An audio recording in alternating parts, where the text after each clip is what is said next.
Ever good? Ever good? Okay.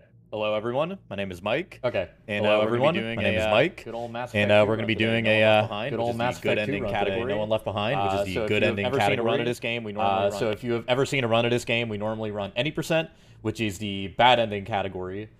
Oh, is there an echo? Uh-oh. It's probably Discord.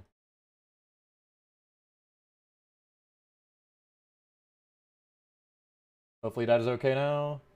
Oh, it's on letters end. Okay. Yeah, I went ahead and muted myself on Discord, so hopefully that's fine now. There we go. Okay. Yeah, all right. So I'll repeat myself again. Welcome, everyone. My name is Mike. I'm going to be doing a run today of Mass Effect 2. Unlike the previous game we ran, this is a classic Bioware game right here.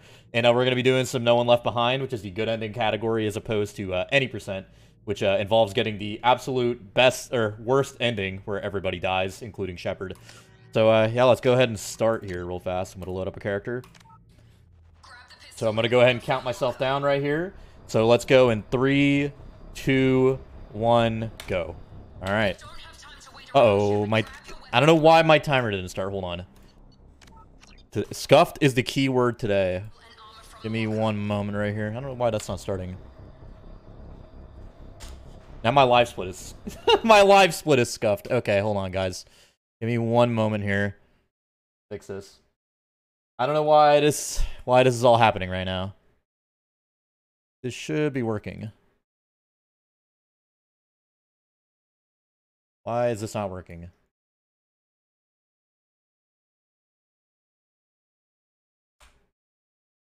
There we go. Okay. I don't know. Live split's being weird. Okay. Let's start that again. 3, 2, 1. Oh. And then actually show my game so you guys can see what's going on. Okay. Messy start. But let's go again. All right. 3, 2, 1, go. All right. I'm sorry. I don't know what's happening. I'm going to have to start my live split off stream. I don't know what's happening. It should have global hotkeys. This is really strange. This is very, very strange. It should have global hotkeys. I don't know what's happening right now. There we go. Okay. I'm just starting it off screen. There we go. Is that Captain Ezekiel? All right. Let's start now. I don't know why. Live split's being weird, but it's okay. So, if you have ever seen a run of this game, we are going to be playing as the Vanguard class, which is the fastest class for speedrunning. You're going to see me here, charging all around. That is the signature ability of the Vanguard class. It is, again, by far the best class for speedrunning. It's going to allow us to get around very, very quickly. Here, we're going to perform the first glitch of the run, which is called the elevator glitch. There's going to be a lot going on that I'm going to have to kind of quickly get past right there. But basically, by abusing how the collision works in this game, we can go ahead and like kind of boost ourselves up walls and stuff like that. And then use what is called a melee abuse, where we kind of melee to give ourselves some forward momentum to get past these invisible barriers, like these invisible collision spots.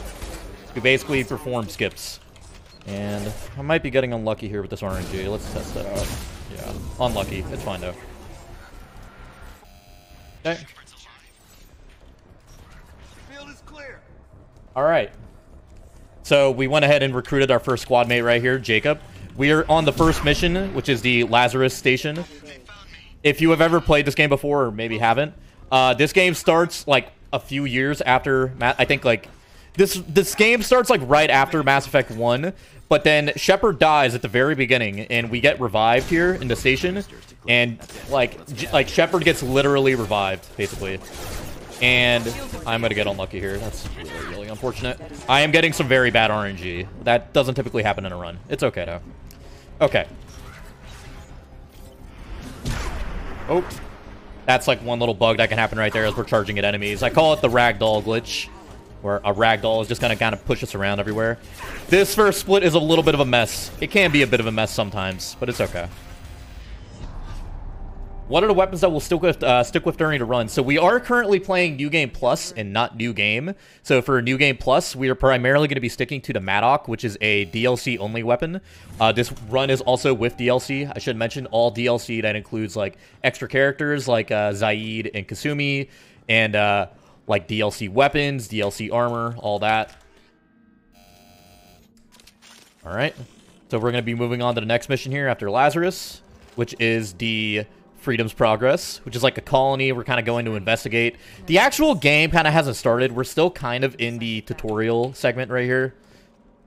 I'm going to be doing some more elevators and melee abuses to get out of bounds right here. As you can see, you can actually melee twice while you're in the air, like that, to kind of like boost yourself a little bit more to get past those little ridges where we would otherwise like just fall forever.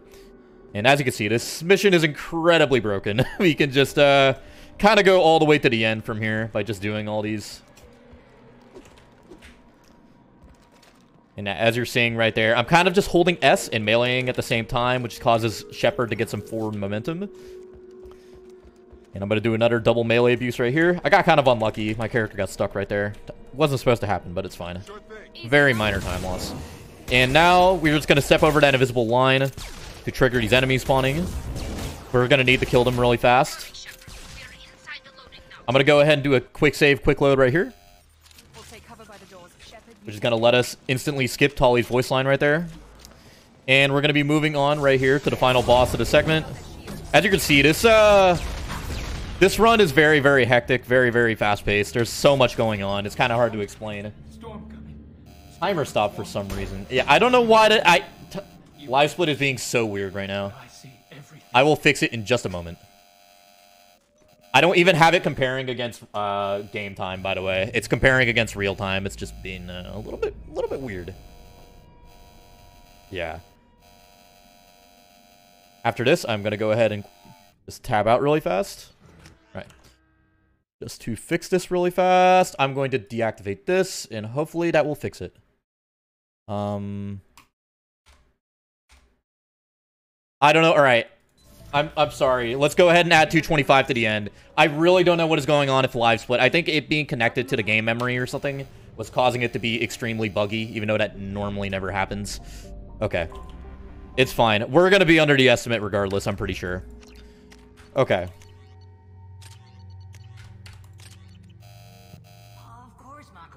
So we're moving on right here. We have the Normandy now, which is going to be our ship. And we're going to be moving on to the first mission right here. Yeah, I don't know why Live Split was doing that. Live Split can be a very fidgety program sometimes, unfortunately. Especially with some of the scripts out there. The funny thing is it was doing that when I was comparing to real time, where it should have just been acting as a RTA timer, but who knows? Live Split just likes to do its own thing sometimes. It's fine though. We're going to be under 111 regardless. I guarantee this to you guys. So right here, we've been tasked now with the main mission of the game. I'm sorry this is so chaotic, by the way. Again, so much to explain. We're going to be tasked right here with just recruiting some squad mates. The elusive man, who is basically our de facto boss for most of this game, has tasked us with, like, basically making a team to perform an impossible mission that they have dubbed the suicide mission. So we're going to go ahead and, like, just go around collecting some enemies, or collecting some squad mates. And right here, we're going to be doing Morden's mission. Morden is going to be one of the best squad mates in the game, so we kind of need him early, so we're going to be doing his mission first. And also, doing his mission first unlocks the lab very early, which allows us to upgrade our weapons. As you can see, we did a little skip right there to just, you know, skip a little bit into the mission. As you can see, the elevator glitch, which abuses the collision so much, is just very, very crucial for, like, just getting around the game really, really fast. Something else I should mention right here. So I'm going to go ahead and pull out my pistol right here. And this is actually going to be for a very good reason. I'm going to do another skip right here. So we don't need to go inside the clinic to talk to Morden to advance the mission. We can kind of just do a little skip right here to go to the next part. And we're just going to keep charging around. So the purpose of taking out the pistol is because the pistol has a different melee animation compared to the assault rifle, which we are using for most of the run. This is the Maddock, which is the best weapon in the game, like hands down. Just best in terms of DPS. Just extremely, extremely useful. But the pistol is extremely useful, though, just for that melee animation. It's going to help us do some skips that we ordinarily would not be able to do. But now, for the rest of the mission, we're kind of just running to the end. And right here, you're going to see why the charge is so, so crucial right here for getting around fast. Again, you can kind of just skip that entire walk over to the door by just charging that enemy right there. Same with right here.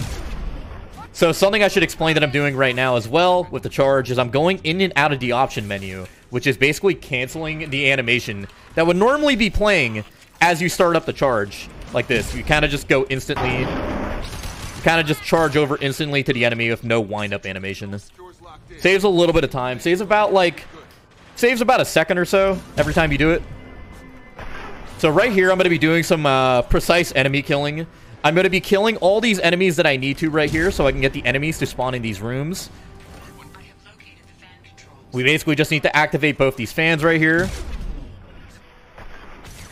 just so we can complete the mission. Right here, I want the enemies to kill Jacob. I think I got unlucky, though. Them killing Jacob would ordinarily save 4 seconds, because then you don't get this voice line right here. Kind of unlucky, but it's a marathon run. Whatever. And here we have Morden. That is actually the first time we see him. Gas, maybe? No. You don't have to sit there and guess. We collected samples. So something else I should explain right here. How am I skipping past the dialogue so fast? If you were watching the Mass Effect 1 run earlier, you might be familiar. We are using a... you can use either a macro or an infinite scroll wheel to get past the dialogue really, really fast. I prefer to use an infinite scroll wheel. It's just what I'm used to. They're both about the same, though, in terms of speed. And that is what that noise is, by the way.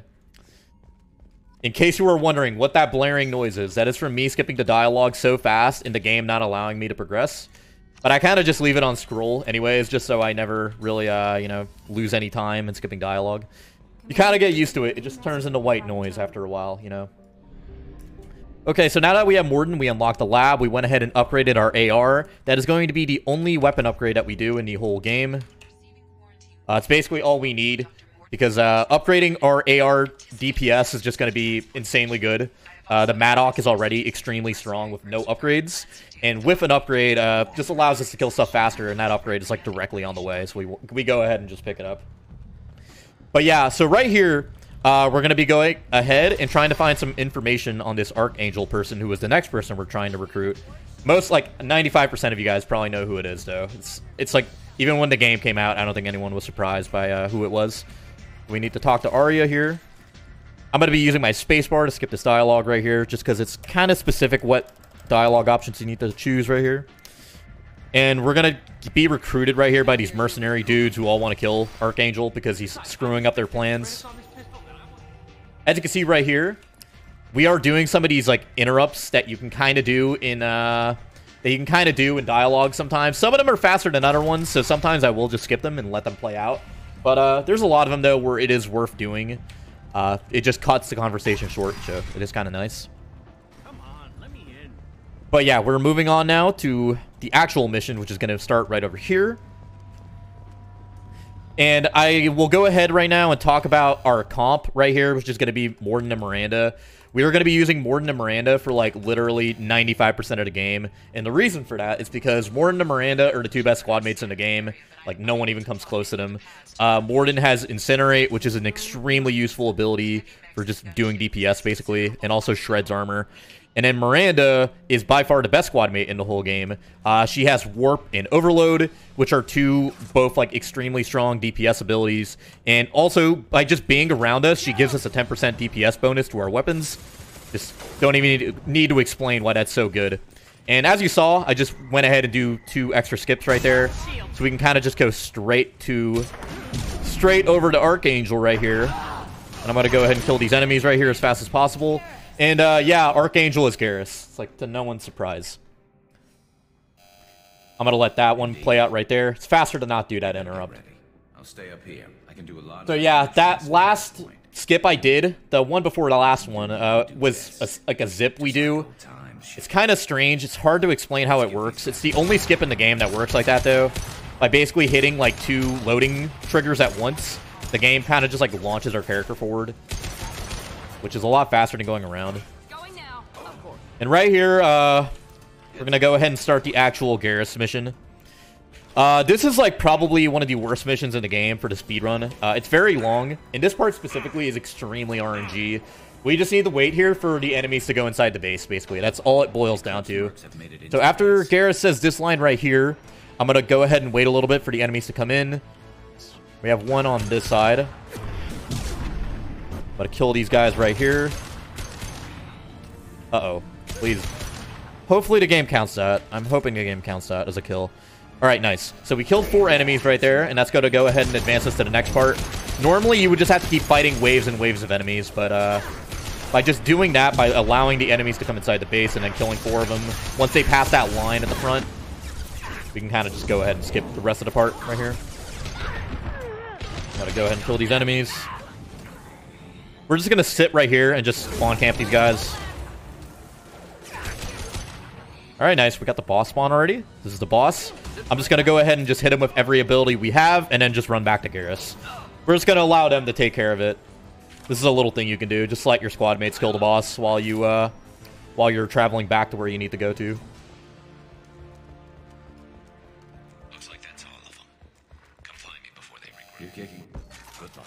Okay, so that's the first part of the Garrus segment. So this is like basically broken up into 3 parts where we are dealing with 3 of these mercenary gangs. I forgot which. I think that was the Eclipse we were dealing with right there. We're going to be dealing with the Blood Pack now down here. We just need to close these shutters. Each one has a 10-second timer on them as soon as we interact with the trigger right here. Boom. There we go. So that door specifically, we can just let our squad mates take care of the enemies. They're really strong in this game. We can just like let them kill enemies basically for us. We sit over here. We're going to go ahead and shut this door. Use the charge to get around really, really fast right here. I'm going to hit this button, incinerate the dog, and then charge back. As you can see, why... Uh-oh, come on. Why the Vanguard class is so strong. Charge just allows us to make up so much distance, like, really, really fast that you ordinarily would not be able to do.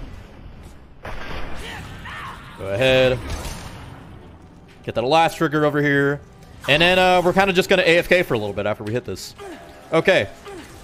So once this is done, we're basically just going to spawn the boss upstairs. The game isn't going to immediately teleport us up there. You shouldn't make it. Yeah, nice try. Okay. After this black screen, just going to charge him. And we're just going to go ahead and just bully the boss over here. There we go. And that's the boss taken care of. As you can see right there, why the Maddock is so strong. Just immediately you can just burst down an enemy like that. Along with our Inferno ammo, which we have, which is an ability the Vanguard class has, which basically just buffs up all our ammo, makes it do extra fire damage on top of everything, in case it wasn't strong enough already. And now we have the last segment. This part's pretty chill as well. Gonna wait for these enemies to spawn in. So this enemy specifically, this mini boss, I kind of need to let her live for a little bit, because if you kill her too early, the game will actually soft lock. Okay, so the gunship actually shot at us, so we are not soft locked. Nice. Yeah, if you kill the enemies too fast, you will actually soft lock. That is like not a meme or anything like that. So now we're just gonna spawn cap down right here.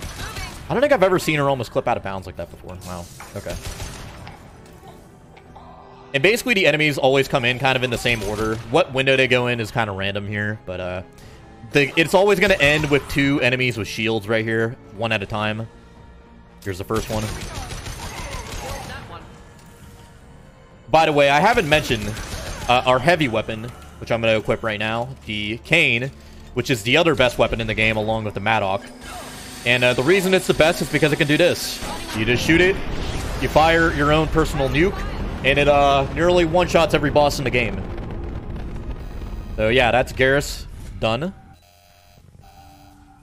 And we're going to be moving on now to Jack. So another bug we have to explain. This game is pretty exploitable in how much stuff you can do to make it faster. Commander, you've received a message at your private terminal. I am using a bug where I basically exploit the game not having autosaves because I have them turned off. And basically, I can just save my loadout like every time to always have the weapon loadout that I want. And another asset to having that bug active is that the game will basically replenish my heavy weapon ammo every time after I finish a mission, because it is not loading the autosaves correctly. Even if you turn the autosaves off, the game will automatically make them no matter what at the beginning of every mission. But that's after the mission, basically, if that makes any sort of sense. So at the end of one mission, you can use your cane, which uses all your heavy weapon ammo. And then before you enter the next mission, the game will basically reset itself, just give you back all your ammo, and then make the autosave. So basically it means I can use my cane once per mission for free without ever having to get heavy weapon ammo. It's extremely useful. Completely breaks the game in half because the cane is so strong. Like, normally the thing to balance out the cane is the fact that it uses so much ammo. But the fact that I could just use it once per mission just basically completely ignores that rule. So yeah, here we are starting the Jack mission. I'm going to go ahead and pull out my cane here as well. It's going to be very useful for this next part. As you can see, we have all our ammo back. And we're going to use it to clear out this room full of enemies right here. So there is kind of an annoying segment at the end of this split, by the way, where we are going to have to kill this boss of the segment, the Warden. And we're going to use our Maddox for him. And it can be really annoying. You have a very limited amount of time to kill him really fast. I'll explain as I get to him right here. But first off, we can just cane ourselves right here. In case you were wondering why I'm not dying, like why am I not killing myself with the cane, it's because it will damage yourself, but because my character has shields up, it only does one hit of damage, basically, the cane. So the shields will basically buffer, like it'll just absorb the hit for me, and then just put me at full health anyways. Alright. Uh-oh. I screwed up here. I'm gonna have to fight this guy legit, probably. Yeah, alright, that was my fault. So right there, I tried to kill the Warden fast, but I screwed up the sequence of the powers I was supposed to use. This strat is very hard, actually. Did he get elevator up? No, he didn't. Yeah, that was my fault. That's fine. Okay. That's that split dealt with. Now we're going to be moving on to Grunt. Okay.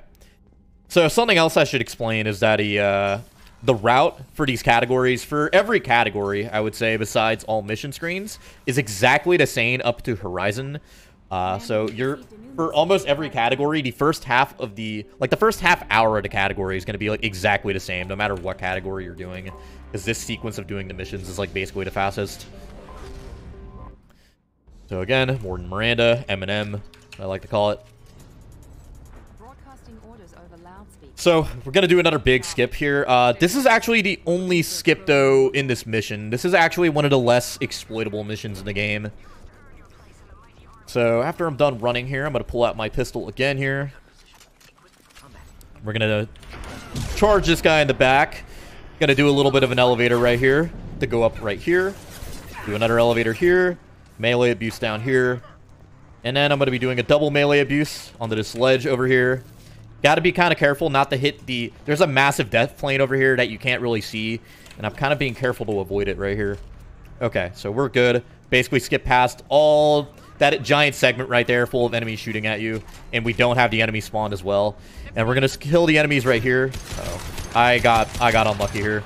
Still, I killed these enemies at the same time. Yeah, Morden got bugged here. That's really unfortunate. That's fine. Okay. Yeah, I could have done that fight a little bit faster if Morden had not been bugged, but when he fell on a death plane by accident and it kind of disabled his AI, which is really unfortunate. Still, it's fine. And now we're going to be moving on to the first puzzle right here, sir. Another little charge right here. So right here we have the first puzzle of the game. This is like probably the most RNG heavy part of the run. Or most RNG aspect of the run. As you're seeing right here. I did that puzzle pretty fast. That was a pretty decent puzzle. So there's two variants of puzzles in this game. That's the first one right there that we call the node puzzle. It is the less annoying variant of the two. While the solution for those type of puzzles right there are random, the patterns that are used to solve the puzzle are the same every time, basically, if that makes any sort of sense. So if you have enough experience with doing that node puzzle right there, you can kind of just solve it really fast. Because the patterns are the same every time. It's just the solution is different. What set of patterns it uses is different, I should say. The more annoying variant is going to come up on the next split, and I'll point it out to you guys once we get there. No, this is not going to require every loyalty mission. There is a category, though, where we require people. It's basically an any % run where you have to recruit every squad mate and do every loyalty mission called all loyalty missions. It's about 2 hours long. This category is only about like an hour, 10 minutes. It's a lot shorter. But we still are going to get the absolute best ending, though. It's just we don't need every squad mate to get the best ending. We're basically going to get the minimum required squad mates that we need to initiate the suicide mission. We are going to do some loyalty missions, though. It is required to do some loyalty missions in order to get the best ending. And I'll explain why we're doing the ones we're doing as we get to them. There is a very specific reason for why we're doing each one, basically. And I'm going to use the cane again here to deal with the boss. Just going to sneak in a little cane shot right there and then just book it. What's Okia doing back there? Shepard, the lab alarms. And that right there is the end of the grunt segment. All right. Okay, so now we're going to be moving on to Horizon, which is the mission I mentioned earlier. This, like, Horizon is, like, roughly... I'd say it's, like, roughly supposed to be the halfway point of the game. Like, it's technically, like, 40% of the way into the game. As you can see, instead of being able to go to our galaxy map, we're forced to go talk to the elusive man, who, again, is, like, kind of our boss.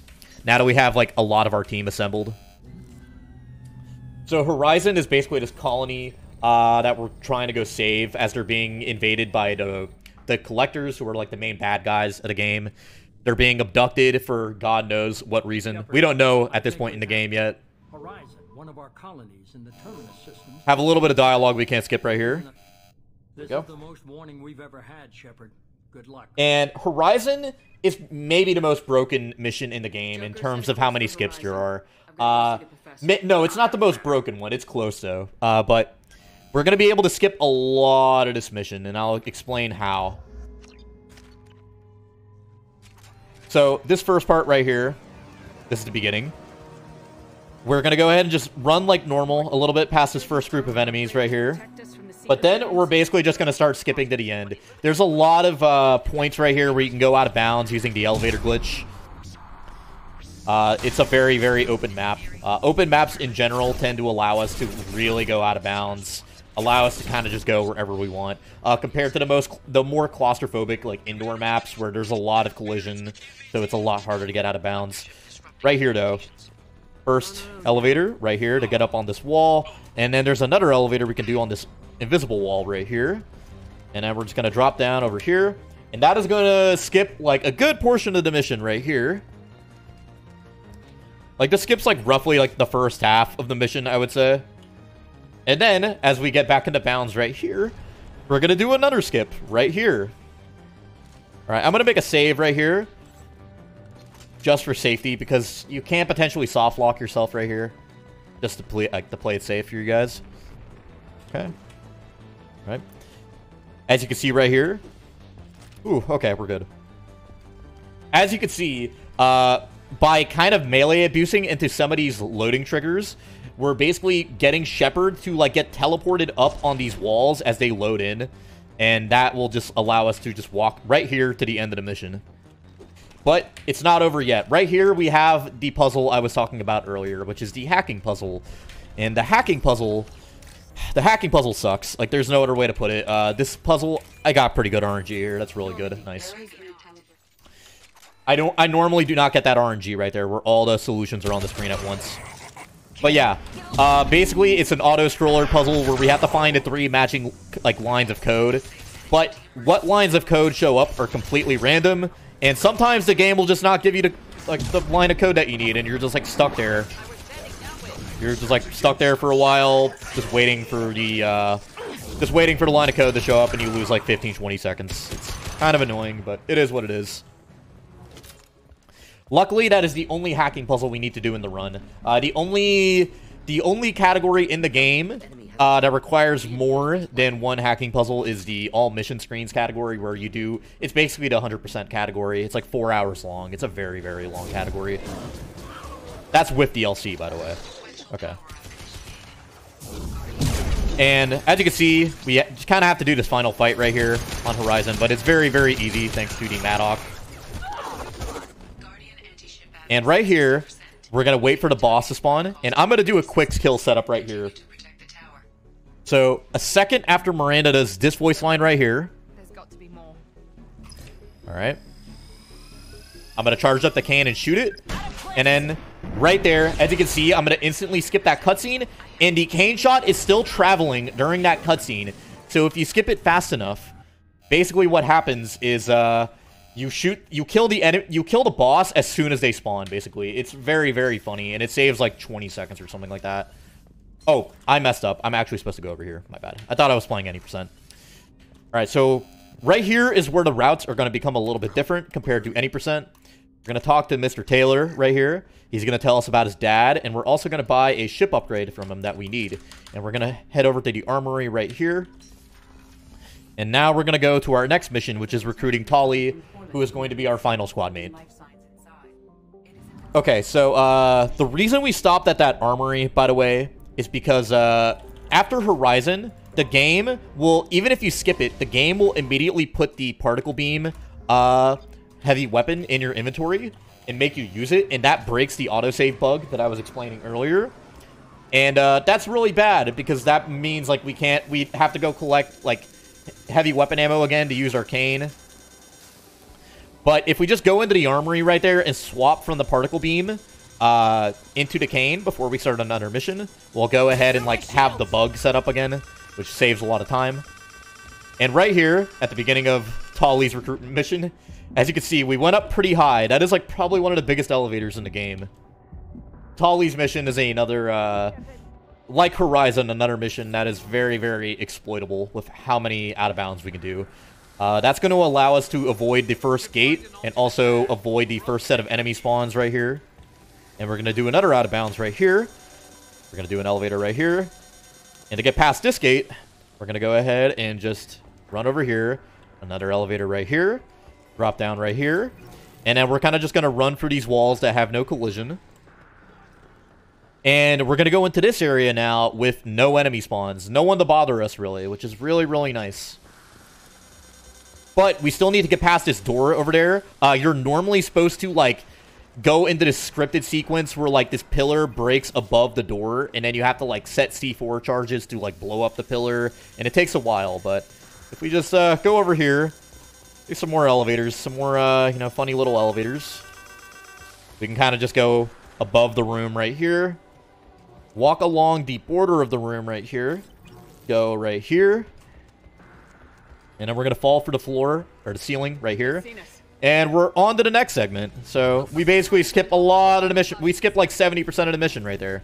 Uh-oh, I got kind of unlucky here, though. That guy is not supposed to run behind the wall. That's fine, though.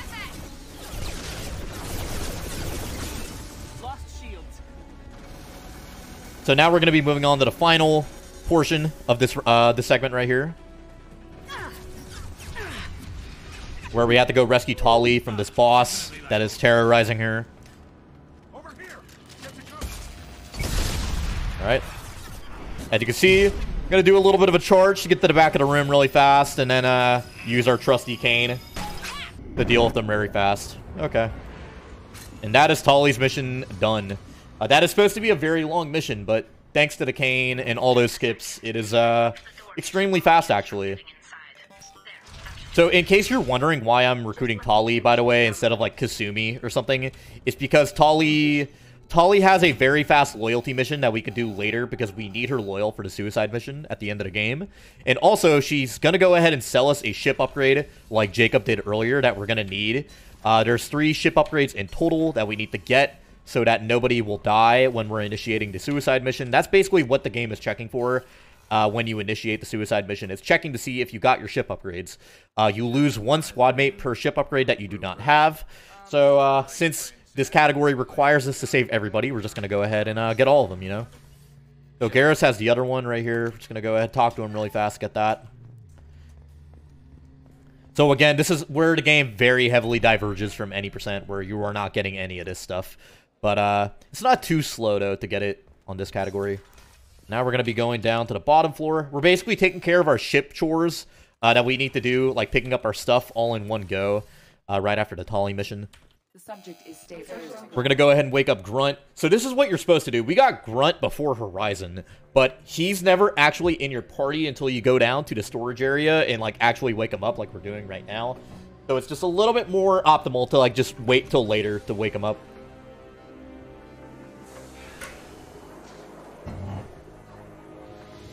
One of the only pieces of downtime you have in the run, by the way. In case you haven't noticed, this run is super, super fast-paced. There's not really a whole lot of downtime. So after Grunt wakes up here and gets kind of mad at us and like just charges us into this wall, we're just gonna go ahead and shoot him really fast, and he's gonna like us because we shot him, and now he's a part of our party. So after Grunt, we're gonna go downstairs, talk to Jack, who's at the bottom of the ship, and she is going to give us another loyalty mission like Jacob did. So, as you can see right here, the 3 loyalty missions that we are going to be doing as part of the route are Jacob, Jack, and then Tali very much later. But we are going to talk to Tali right now, though, just so we can get her ship upgrade right now. Just get it out of the way. And we're going to be doing a little skip right here to be getting to the elevator a little bit faster. Okay. Alright, that's all of our ship chores taken care of. All of them. So now we're just going to be doing a little bit of a rush here as we, like, basically just rush to finish the game, kind of. So right here, there's going to be a side mission we're going to do, and some of the reasons, one of the reasons you see me doing these side missions is because, hold on, choose that. So one of the reasons you see me doing these side missions is because the game basically has it so you have to finish 5 missions. They could be any mission that you want. They could be loyalty missions, recruiting missions, or these like short little N7 missions to basically trigger the next story beat, which is going to be the collector ship. And we need to do 5 of them to trigger that. And then after the collector ship and after Reaper IFF, which is the next major story beat, we're going to need to do 2 more. And this right here, you can only get this side mission by talking to Jacob. And it's very, very short. So that is the even on any percent, we talk to Jacob just so we could do this mission right here. It is so short, as you can see. Up. Okay. And now we're going to be moving on to Jacob's loyalty mission because it is basically in the same system right here. Okay. As you can see, there is a little bit of a skill to how you do this like ship movement on the star map. It's not like ME1 where you kind of just select with a cursor where you're going to go. You actually have to like navigate a ship around. Okay. Alright, so Jacob's loyalty mission, he basically wants us to help find his dad who went missing, like, it's like, I think 10 years or something like that. His dad has been missing and he doesn't know where he is. The loyalty missions are basically part of the game. Like, they're kind of like the main meat of the game that you were intended to do. That basically give, like, every character, like, a little bit of extra depth to them. That explain, like, what their backstory is. And Jacob has this problem with his dad. Where he just, like, wants to know what happened to him. And we're gonna find out in a little bit. It's, very, very creepy, actually, what happened. Save this woman right here. Charge this enemy in the back of the room.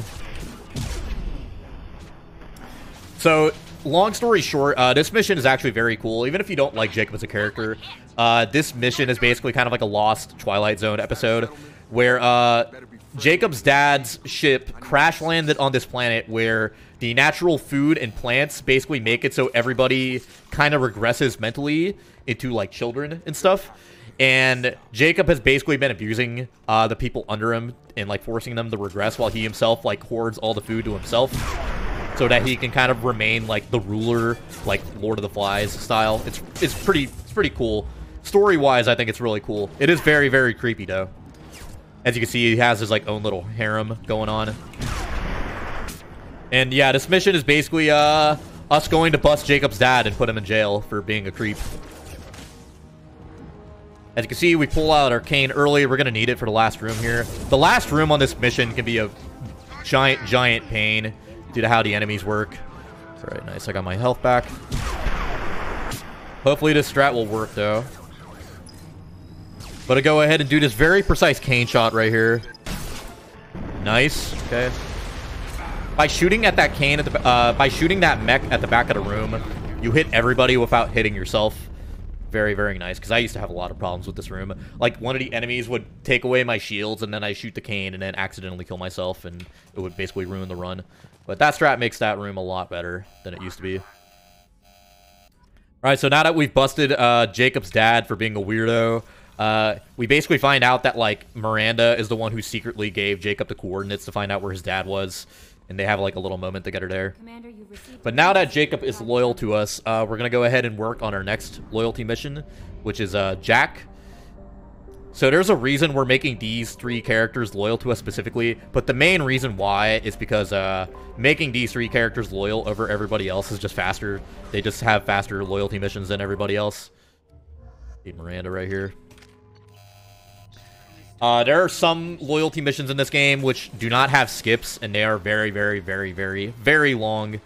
Like Grunt's recruitment loyalty mission, for example, involves us like having to do an auto stroller that is like 8 minutes. Basically, it really, really sucks.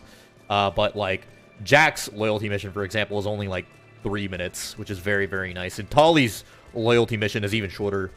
So we're gonna be doing a little bit of a skip right here. We're gonna be basically loading. We're gonna be quick save, quick loading right here, and that is going to kind of clip us through the ceiling right here, like kind of into the middle of the building. Skip a lot of like the earlier parts of the mission.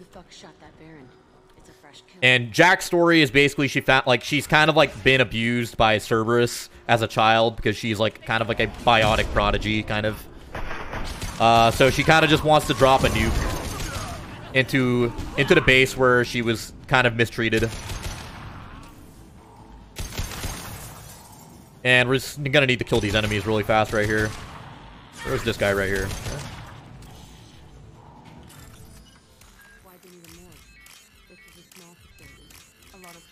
Another little puzzle we got to do right there. That was pretty good. Okay. But yeah, for the loyalty mission, we're going to need someone who can basically be the squad leader. And that can be either Miranda, Jacob, or Garrus. And Jacob has the fastest loyalty mission, so we get him. He has the fastest loyalty mission, and also talking to him to get his loyalty mission is the fastest compared to Miranda and Garrus, that are a little bit slower in that regard. For Biotic, like the Biotic specialist, to help us out during the suicide mission, we can get either Jack or Samara, and Jack is a required party member that you have to get, and Samara is not. So Jack wins out naturally, and her loyalty mission is also like much faster than Samara's as well. Yeah, doing another little cane shot to clear out that room, and that's the mission done and over with. And then the final specialist that we need is the tech specialist, who is going to be Tali. And normally in any percent, we would actually grab Kasumi over Tali just to fill out our roster, so we have enough to start the suicide mission. But since in this category, we need someone to be loyal to us who is going to fulfill that role, Tali is actually faster than Kasumi, just because Kasumi, you can recruit Kasumi like instantly by just going to the Citadel at any point in the game, which is very fast.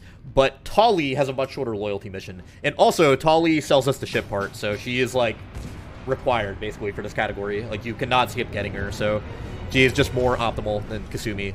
But we're going to be doing her her loyalty mission in a little bit, actually. Okay. And we're going to be doing one final mission right here to progress the story. And we're going to be doing this short little mission right here in this system over here. The Hourglass Nebula. There's a very fast N7 mission that we could do right here. That involves us just doing a cane shot and then leaving. It's literally, I think this mission is like 15 seconds long, so it's very convenient for speedruns. We're just gonna pull out our cane, charge it up, and then just shoot it at this, like right there. And by shooting that spot, we kill everybody, and then we can just immediately leave. Whew, okay, what a tough mission. Okay. And now the Elusive Man is calling us because we have finished 5 missions, so the main story can progress onto the Collector Ship. Alright, so the Collector Ship is basically where you find out the main plot twist of the story, which is that the Collectors you have been fighting the whole game are actually indoctrinated Protheans, which are like the ancient race we have been hearing about since ME1. And this is basically what happened to them. They all turned into these like monsters, basically. It's kind of screwed up. Got some like Lovecraftian tone to it, you know. Oh, I'm not supposed to hug that. Okay. So this is ordinarily on a new game file where you would get training for another weapon that you want to use. And for the new game run, we get the assault rifle again because the Maddock is the best weapon in the game. So at this point in a new game run, you would also be using the Maddock. It's so good, again. So that is like the primary difference between New Game and New Game Plus. Your abilities are not as strong, but you're starting from like the second half of the run onwards, you are basically using the exact same set of weapons. Because you can just get them all on a New Game playthrough. Both the Cane and the Maddock are easily acquirable. Commander, you gotta hear this. Okay. So we're just going to be running to the midway point of the mission where like the actual combat starts. As you can see right here, via like this exposition dump dialogue right here. We find out that this collector ship that we're in specifically is the one that attacked the Normandy at the very beginning of the game before Lazarus, like right after ME1 that like killed Shepard. And we're kind of like wondering, wow, that's a bit of a coincidence, huh? But here, what weapon does the no DLC category use? I believe they use like the triple burst AR. It's a lot slower than the Maddock though. The no DLC category in general is not very well ran because it is so much slower than running with DLC. So right here, we're going to be doing one of the bigger skips in the run. So if I stand on this ledge right here, a double melee abuse here, I got unlucky. So there's a skip right here that I'm trying to do. And this skip is like probably the most random skip in the game. You just like will randomly die sometimes. It's really unlucky. But yeah, just stand right here. Aim the crosshair right here on this line. There we go. Got it this time. Okay. And we're going to be going out of bounds here. And by doing that, we're going to skip the entire auto-scroller that would normally be there. We're going to drop down over here onto the ceiling, charge up Arcane, and I'm going to shoot this wall over here. I'm hoping that kills the boss. That should kill the boss. Yeah, right. Morden said the line. Charge this enemy. Okay. Alright. That's basically the collector ship done. That is like the hard part of the collector ship, is doing that skip. That skip where I died. Again, I've looked high and low for like every consistent setup we could do for it, and like there's no truly consistent setup, unfortunately. It's just like you sometimes will just die. It's really unfortunate. The death plane under that auto scroller segment is like just massive for whatever reason. They just made it really big. Okay. So we're just gonna go ahead and just run to the end right here while my squad mates get kind of pounded in the back over there. And as soon as we pass this line, the mission will be over. And we're going to find out that the elusive man who sent us to the ship basically did it as a trap so that we can get some info on some info that the collector ship had as to where the collector home base, like home world, is. And we find out that it's at the very center of the Milky Way. So here, we immediately get access to the next story beat, which is the Reaper IFF mission, where we are going to get the ship part that we need to go to the collector homeworld. And this mission basically acts as a kind of like a soft point of no return. Commander, you've received a new message. Since we're speedrunning though, we know exactly what we need. And we already have everything set up basically to have everyone survive the suicide mission. So we're going to go ahead and just instantly go there, because it's a little bit faster to just instantly go and start it. But if you are playing casually, though, you should not do this mission until, like, very late into the game. Alright, so, something else I should explain here. We are using a mod for this game called the Speedrun mod that was developed by Jade, who is, like, a longtime member of the community, like the Mass Effect community. And all this mod does is take out these pre-rendered cutscenes that would normally play right here. But the game cannot actually progress until the time allotted for the pre-rendered cutscenes has actually progressed. So we get to see what's going on in-game, and as you can see, the character's eyes kind of get messed up a little bit. And the reason we have the pre-rendered cutscenes removed is just because it messes up the timer that we're using. We do use a loadless RTA timer for this game. And for whatever reason, the script that we have, I think the memory address for, like, pre-rendered cutscenes is the same as load screens. So having the pre-rendered cutscenes kind of makes the timer inaccurate if we do have them up. Good hunting. So we just go ahead and have like a mod that like just instantly skips them. But it doesn't actually save us any time RTA though. That's kind of the crucial part. Trouble ahead. But the other thing this mod does is it makes it so an interrupt earlier in the game on Garrus's recruitment mission, where you have this Batarian being sexist to you, does not play, because that would make it so FemShep is 5 seconds slower than MaleShep. And just for the sake of like allowing people to like play whatever that we want, like whatever they want, MaleShep, BroShep, doesn't matter. We have the mod kind of just remove that. That part is just kind of an unnecessary part of the game, you know. And as you can see right here, the Reaper IFF mission is like the Reaper IFF mission is basically just us doing these puzzles before the enemies can get to us. Yeah, sexism, Skip, exactly. I mean, to be fair, in the vanilla game, you get to tell them off, you know, as FemShep, which is cool. But unfortunately, in the speedrun, you are stuck with losing 5 seconds if you dare to play FemShep. So, that's not so cool, unfortunately.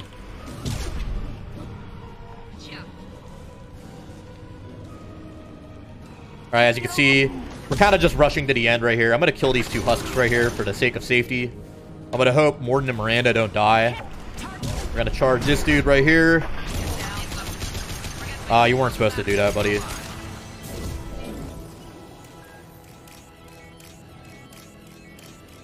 Woo! We got some good puzzles this run. Wow. Okay. That is the final puzzle to run. Hi, Uber. Hey, pretty good luck. And we're going to be using Arcane to just shoot the Reaper Core right here. Even if the shutter right here closes, you can just shoot the cane at it and it dies. The cane is a very fair and balanced weapon, as you can see. Very nice for the speedrun, though, because ordinarily that part takes like 5 minutes. It's like a 5-minute, like, very boring boss fight where you just fight waves and waves of husks. But we just get to skip it with the cane. Again, just really, really nice. And we're going to be going down to the bottom floor right here. We're going to be going ahead and grabbing our final loyalty mission right here, which is Tali, who we haven't done yet. We're going to be doing another skip over here to get to the elevator faster. Selling Legion it's optional. It doesn't matter. Like, so long as you're getting past that, like, dialogue as fast as possible. But it is kind of funny to, like, not sell Legion, because, I'll show it to you guys in a little bit. So we ran out of fuel right there on this route, but that's fine. We don't need fuel to keep getting around right here. And we're going to just go ahead and do Tali's loyalty mission very, very fast. Tali has what is maybe the fastest loyalty mission in the game. Her loyalty mission is only like 2 minutes or something. It is insane, and you're going to see why. It's because of a quick save, quick load that we can make it so fast. And also, just the actual combat portion of this mission is like really, really short. We'd like a security and quarantine team to meet us. Our ship is not clean. Alright, so we're going to be moving on right here. And before we talk to this NPC coming up, I'm going to go ahead and make a quick save. Right around here. We're going to load that. I'm going to go in, talk to her. And that is basically going to skip the first, like, that dialogue portion right there, where, like, Tali is accused of treason. And we can just immediately go to where they want us to go, which is the ship that has been hijacked by Geth, who are basically the Quarian, like, mortal enemies, you know, that we find out in ME3 were actually kind of abused by the Quarians.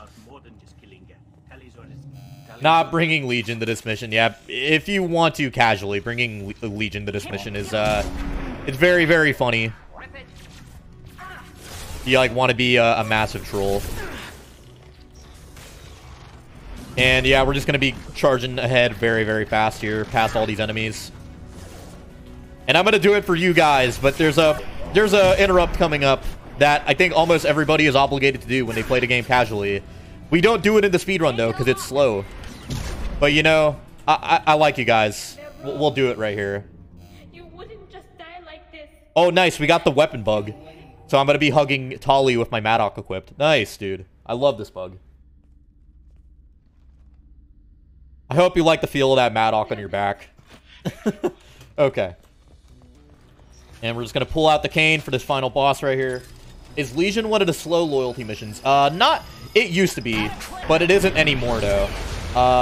My buddy Zirian recently, like a few months ago, like less than a year ago, found a skip for the Legion loyalty skip mission that allows us to basically go just straight to the end. It's probably the hardest to execute glitch in the entire game, though. Or skip, I should say.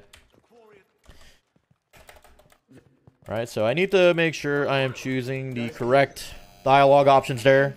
We're going to choose that Paragon option just because it has less voice lines. I've never had anyone speak like that on my behalf. No, so with the Legion loyalty skip, we actually found a way to fly all the way to the end of the mission.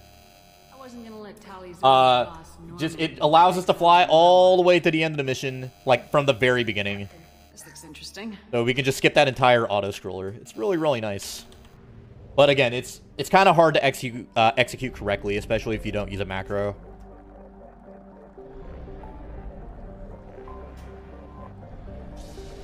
Okay, so now that Tali is loyal to us, we're going to go ahead and do one final N7 mission. That'll allow us to basically go through the Omega 4 relay. And this one right here is pretty fast, and it's also in the Omega system. So right here, this is ordinarily a segment where you have to fight a bunch of enemies to, like, find, like, your guy on the inside of, like, this mercenary gang. But, if I can get on top of this box right here. There we go.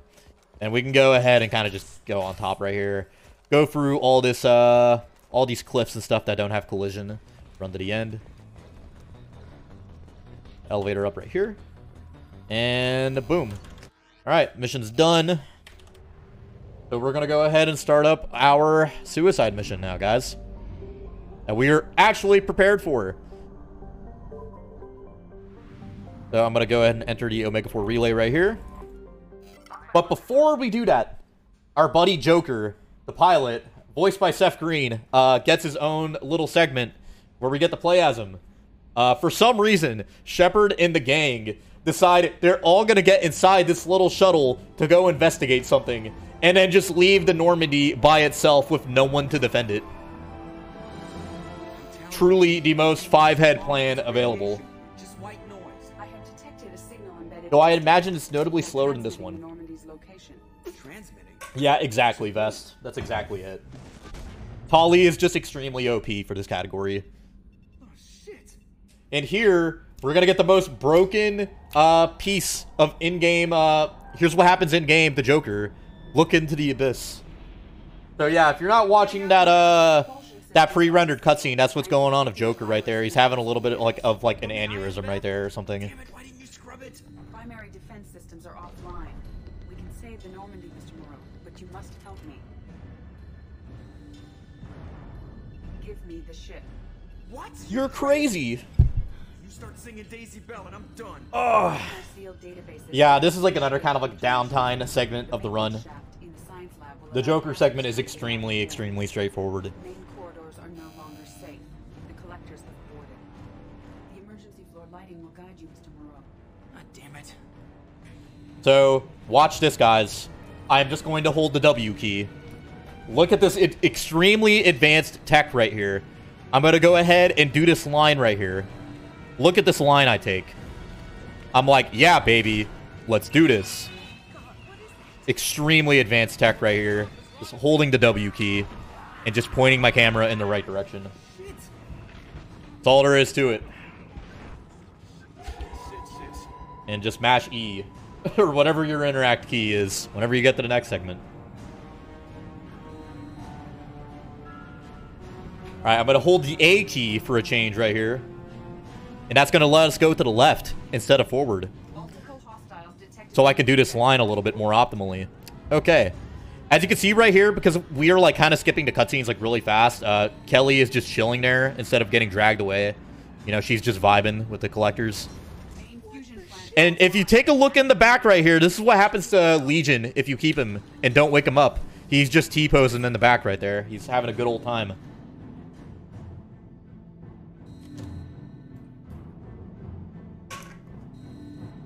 This W strat is too much. I know, right? It's just a little bit OP. Holding W. All right, so instead of following the lights right here, you could actually go up on this side on the final segment of the Joker mission. And by going on this side, you don't have to wait for these like collectors to kind of walk by here. And you could just hold W over to the switch. A little bit faster than going the intended way. There we go. We got it, guys. We did it. That was a tough segment, but, you know, we pulled through. I have control. Pressing S loses frames. Truly, yes. Hostiles are returned. Purge is complete.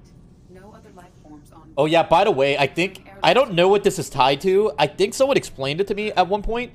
If you don't take the intended path for whatever reason, Joker's mouth just is not animated here for whatever reason. So he's going to become the world's greatest ventriloquist, as you can see right here. Send a message to Shepard Shuttle. Man, how does he do it, dude? Joker is truly a man of hidden depths. Many talents. No. But thanks for asking.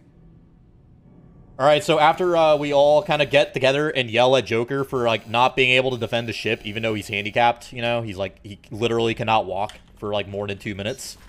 You know, even though we went ahead with a very stupid plan to, like, just abandon the ship for whatever reason, we're gonna go ahead and actually start the suicide mission. Because we're basically ready for it. We're actually ready for it. Please confirm destination. Approaching Omega 4 relay. And now we are going to start the Omega 4 relay segment. So, the reason we can't... if I had to make a guess, like a gander, as to why we cannot skip all this dialogue and stuff, we were kind of just forced to watch all this. Like, there's no real dialogue to choose from. It's because this is a part of the game where the game is checking to see if you bought your ship upgrades. If you do not buy your ship upgrades, your squad mates kind of just die one by one in very comedic fashion. It's supposed to be tragic, but it's, like, kind of comedic. Like, Garrus will just, like, get impaled by a metal bar, like, out of nowhere. It's supposed to be sad, but, like, it's kind of stupid. But, since we bought our ship upgrades, we were good boys and bought our ship upgrade, you know, we're gonna be fine.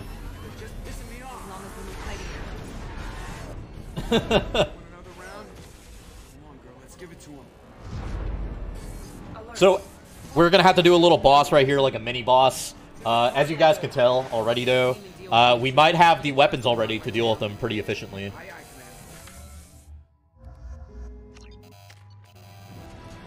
So we're just going to go forward a little bit here. I'm just going to hide behind this console right here and shoot it. If you just stand in the right spot, it can't shoot its laser at you while you just shoot it.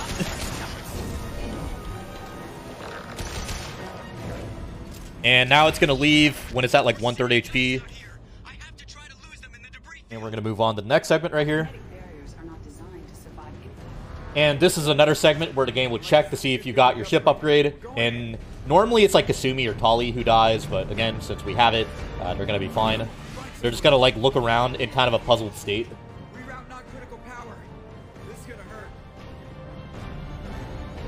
Yeah. So something I should mention is that it is actually faster to have all your ship upgrades and not have anybody die.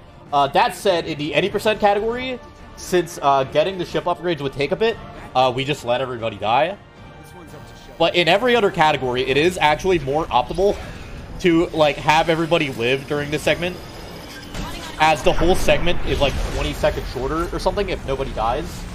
So that's kind of huge. So even in the all loyalty mission and all mission screens categories, where you are not required to save everybody, it is still more optimal to like get all your ship upgrades on the terminal at the end of the run before commencing the Omega 4 relay segment. Too late. Looks like they're sending out an old friend to greet us. Okay. Fire the main gun. How do you like that, you sons of... So after this is done, we're basically going to go ahead and crash land on the collector base, which is the final segment of the game. It's broken up into 3 parts. The vent segment, where we're going to have our tech specialist go for the vents to like hack a door for us. The bubble segment, where we're going to have somebody guide us through a bunch of like... it's basically a long auto-scroller sequence, where we're going to have them guide us through like this like dangerous room. And we're going to need somebody on the side to guide the other squad mates on their own, so that nobody dies. And we have everybody for the job, basically. So I'll explain them one by one as we get to them right here. I plan to live to tell about it. I'm glad you're in charge. What's next? What's next? Joker, you need to get the ship back online. All right. So right here, we're going to go ahead and select Tali, of course, to be our tech specialist. She is the only one who can do the job. And we're going to have Jacob lead the other team, as he is one of the 3 squad mates that can do that. And that's going to go ahead and get us through this first segment just fine. This first segment is, again, just going to be a lot of holding W and just, like, charging enemies. A little bit more dangerous than the Joker sequence, though, I should say. Okay. Tali and Jacob. Okay. Alright, something else I should mention right here. So, I'm actually going to go into my options menu right here and select the autosave. I'm going to turn autosaves back on. It is actually more optimal right here to have your autosaves turned back on, and there is a good reason for it. I'll explain why. It's towards the end of the game, like the very last part of the game. There is an autosave that you actually want to load because it actually saves a lot of time if you do. I'm going to charge this enemy in the back of the room. Nice. That's going to get us through this first part. So right here, you actually don't need to interact with these switches. You can kind of just like... You're supposed to like kind of help your specialists out by like opening the gates for them. But again, we don't need to do that. If we're fast enough, we can just get to the very end and just end the segment. Which is what we're going to do since we're speedrunning, you know.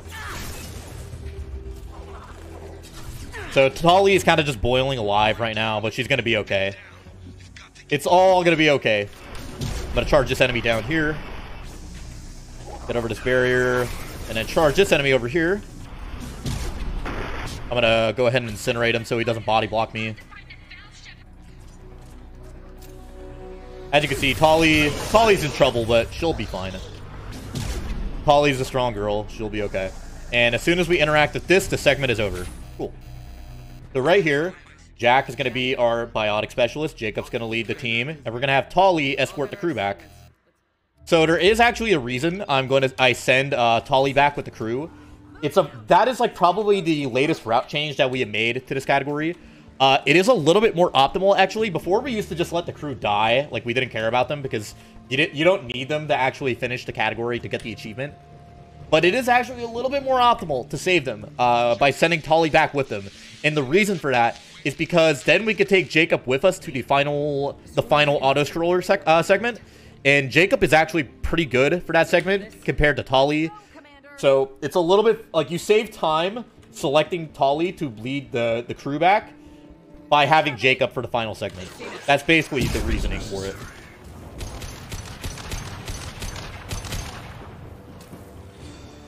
So this is basically an elongated like auto stroller segment right here. So long as we're killing these enemies right here before Jack is done walking, then we're fine. Let me know when you're ready to move up, Commander.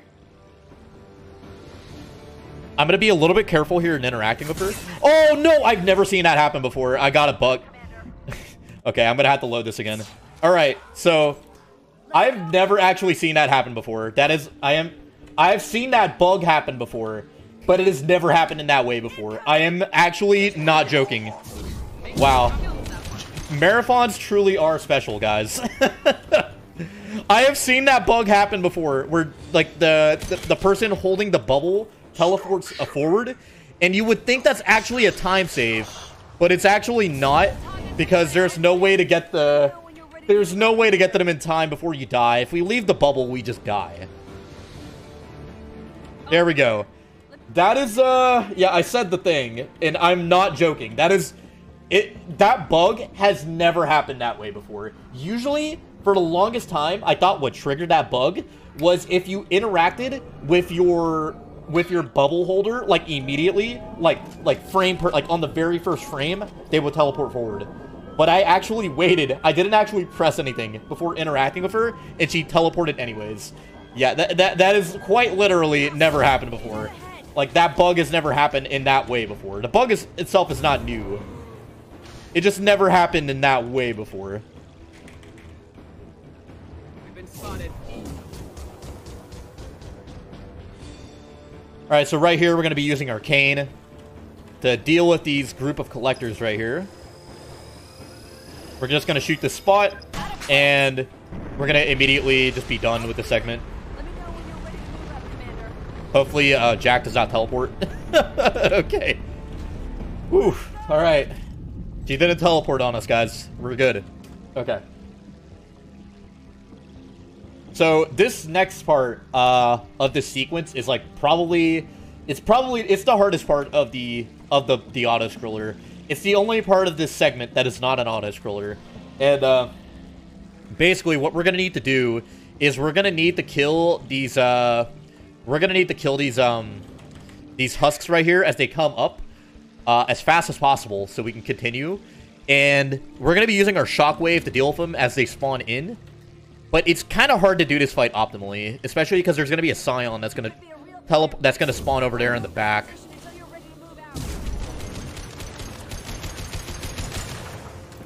So every time my shockwave is off cooldown, I'm going to be shooting this guy right here.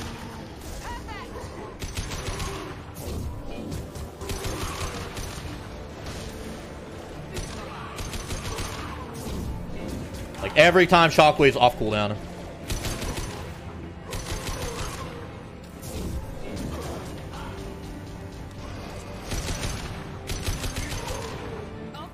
Alright, not a bad fight.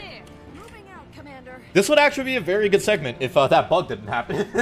This is the type of segment this is the type of husk fight I hope I have when I'm going for like a really good time or something. Alright, so now we're going to skip the final part of this auto scroller. As soon as we get to this little crack right here, I'm going to run forward. As soon as this enemy spawns in right here, I'm going to reave them. Reave, I did not explain earlier, is our bonus power. It allows us to, like, absorb HP from enemies and keep us alive, basically. And we're going to use that right there to keep us alive and just run to the end. Which saves a lot of time, actually. And right here, as this... We're on the final part of the run, by the way. This final auto stroller can be very, very tricky on this segment. Or on this category, I should say. On any percent, this category is like this segment is like free. So as you can see, we have Jacob and Jack with us instead of you know, the traditional M&M combo. And there's a reason for that. So basically, for this segment, we need both the squad mates who are with us to be loyal, or else they automatically die after the final boss. So the only people we have left in our party who are loyal, because we sent Tali back, are indeed Jacob and Jack. And they are not as good, unfortunately, as Morn and Miranda, but you know, it is what it is. So this sequence is a little bit harder than it is on any percent. Just because we don't have the busted combo, the speedrun combo. Alright, I'm going to run back here. Ammo management is a pretty important part of this segment right here. We have a lot of ammo though, that's pretty good. Okay. I'm going to use a shockwave right here to kill these three.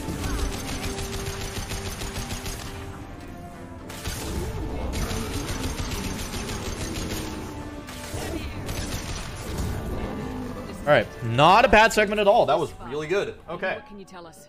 Normally, those Scions are like the most problematic part of this segment. The Scions, even on casual, which is the difficulty we're playing on, are like super, super tanky. It really sucks. They are horrible. But we dealt with them pretty well there. Like on any percent, they just melt because we have Morton and Miranda with us. But since we have Jack and Jacob, who do not have DPS abilities, that went pretty well. It usually they can troll you like really hard on this category. And right here we have the final boss, a human Reaper.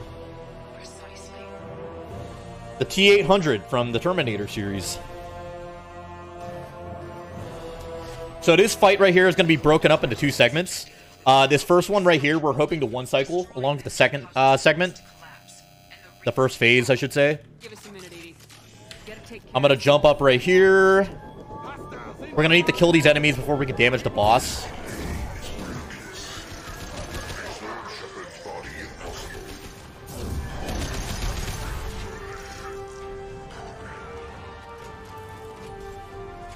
Alright.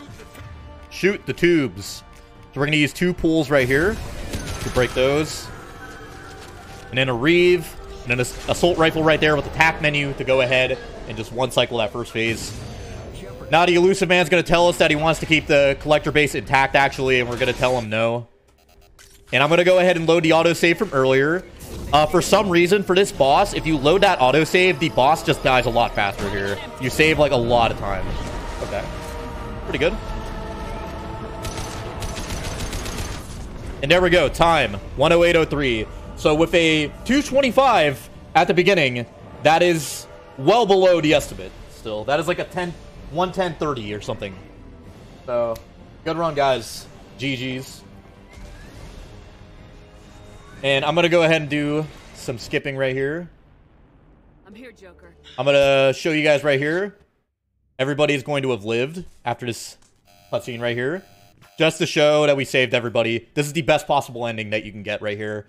Normally, if anybody died, it shows like Shepard like standing in front of like their coffins and stuff. But as you can see, we saved everybody, including the crew. Using that very precise setup of like sending, you know, Tali back and then like bringing Jacob and Jack with us at the very end. That goes ahead and just saves everybody. You'll stop for a while. Yeah, that was still below the estimate, I think, though. That was a good run, though.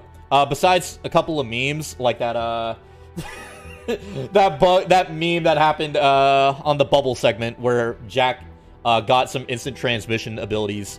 That went pretty well. Yeah, I'm pretty happy with that run. But yeah, thank you everyone for having me. Hope you guys all enjoyed the run. Super fun run, by the way. We have all the resources if you want to learn it up on the page. Speedrun.com/ME2. I have a guide up for learning any percent. We have like save files, everything that you need to help learn this game. And yeah, that's going to be it for me, I think. Hope you all enjoyed the run.